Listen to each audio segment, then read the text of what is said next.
Kottayam medical കോളേജിൽ കുടുംബത്തിന് നെടുന്തൂണായിരുന്ന ബിന്ദുവാണ് മരിച്ചത്. അപ്രതീക്ഷിത വിയോഗം കുടുംബത്തിന് താങ്ങാൻ കഴിയുന്നില്ല. നട്ടലിന് പരിക്കേറ്റ മകൾ നവമിയുടെ ചികിത്സയ്ക്കായിട്ടാണ് ബിന്ദുവും കുടുംബവും കോട്ടയം മെഡിക്കൽ കോളേജിലെത്തിയത്. ബിന്ദുവിൻ്റെ മൃതദേഹം നാളെ തലയോലപ്പറമ്പിൽ വീട്ടുവളപ്പിൽ സംസ്കരിക്കും.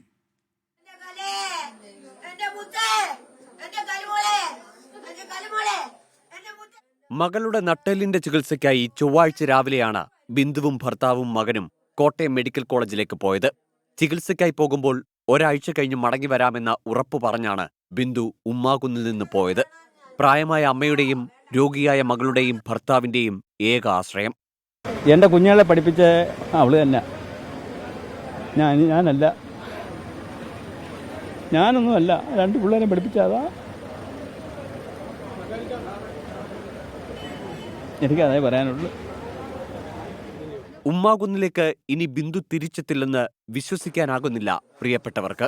ഇങ്ങനെ അപകട ന്യൂസ് വഴി ചെന്ന് പറഞ്ഞെങ്കിലും നമ്മുടെ ബിന്ദു ഇതിലുണ്ടെന്ന് അറിഞ്ഞില്ല. നമുക്ക് താങ്ങാൻ പറ്റുന്നില്ല. ബിന്ദുവിന്റെ ഇത് ഇപ്പോഴും വിശ്വസിക്കാൻ പറ്റുന്നില്ല.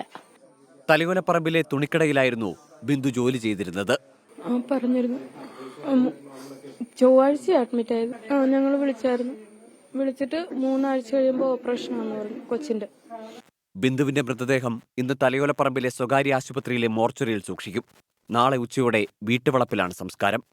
റാഫി കരീം, 24, കൊച്ചി.